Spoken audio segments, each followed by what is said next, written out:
ဒီနေ့မှာတော့အမျိုးသားလိန်တန်ကိုပစပ်ချင်းလုပ်ပေးနေဆိုတဲ့ကောင်းစဉ်လေးနဲ့တင်ဆက်ပေးတော့မှာဖြစ်ပါတယ်ဒီနေ့မှာတော့အမျိုးသမီးများအတွက်ကုချစ်သူကုယောက်ျားကတစ္ဆာမဖောက်ပဲချစ်နေဖို့သူ့တန်ကြီးကိုပလွေပေးတဲ့အခါနီလန်မန်မန်တီတီမီမီ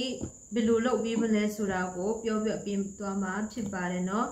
ယောက်ျားလေးကလည်းကုချစ်သူလေးကိုဘယ်လိုပလွေပေးရမလဲဆိုတာသင်ပေးနိုင်ဖို့ဒီဗီဒီယိုလေးကိုအဆုံးထိကြည့်ပေးကြပါနော်ပလွေဆိုတာပါလေ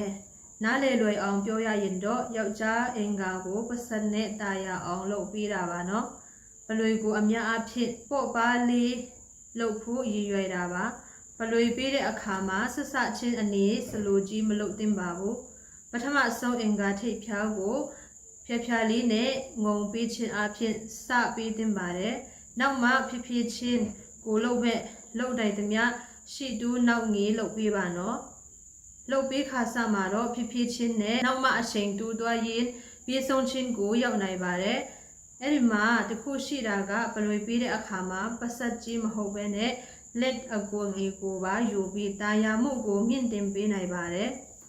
မျက်စိထဲမြင်အောင်ပြောရမယ်ဆိုရင်ပစက်ကထိပ်ပိုင်း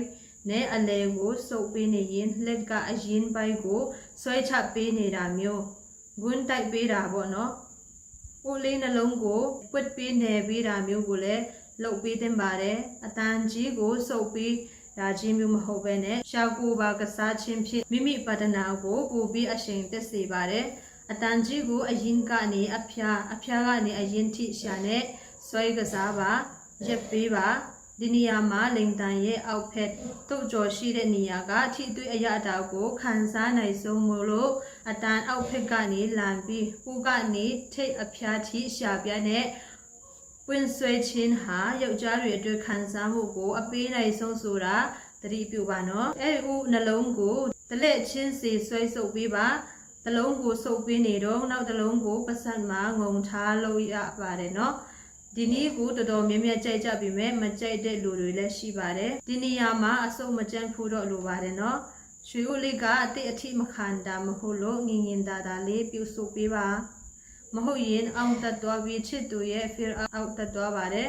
ယောက်ျားလေးအများစုက fear အဖြစ်ဆုံးနေရတွေကတော့အတန်ထိတ်အပေါက်ငယ်လေးကိုရှာနဲ့မထိတထိလေးထူထူပေးတာကအရန်ကို fear ဖြစ်စေပါတယ်နောက်တစ်ခုကတော့အတန်ထိတ်နေရာကတဖူးနဲ့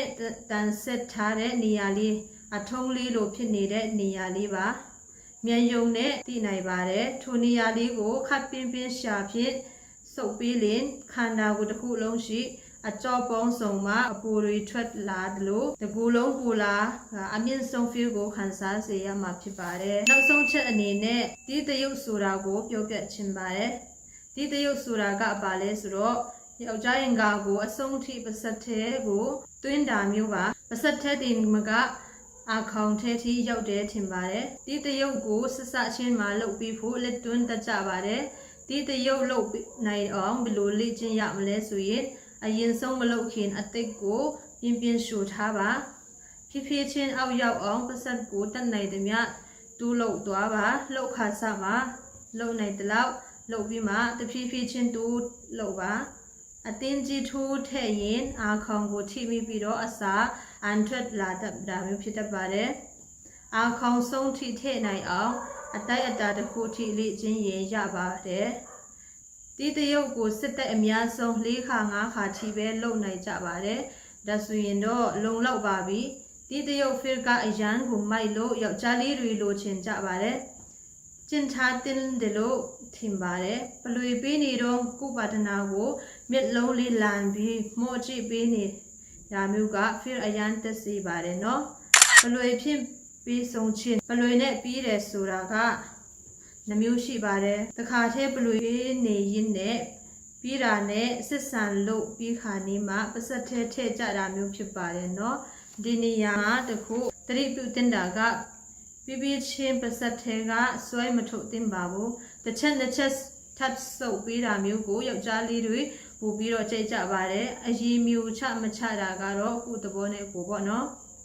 ပလွေ position များပလွေပေးနိုင်တဲ့ position တွေအနေနဲ့ယောက်ျားလေးကပုံမှန်အတိုင်းနေပြီးမိန်းကလေးကအပေါ်က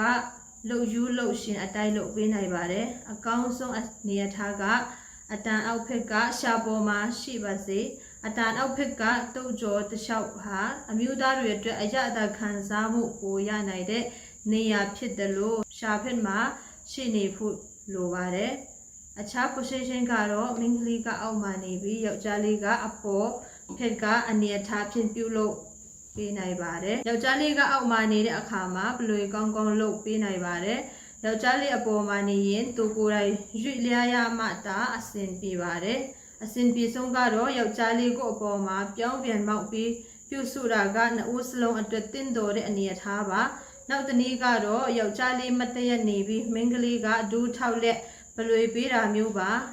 အဲ့ချိန်မှာယောက်ျားလေးတွေအနေနဲ့မိန်းကလေးစပင်ကိုဆွဲကြိုက်ပြီးတော့လှုပ်ခိုင်းရတာမျိုးသဘောနဲ့တက်ကြပါတယ်ဘလွေပေးတဲ့နေရာမှာရှောင်တင်းတာတကူကတော့သွားနဲ့မထီအောင်အသက်နိုင်ဆုံးရှောင်ပေးပါဒီနေ့တော့ဒီလောက်ပါပဲအားလုံးကိုကျေးဇူးတင်ပါတယ်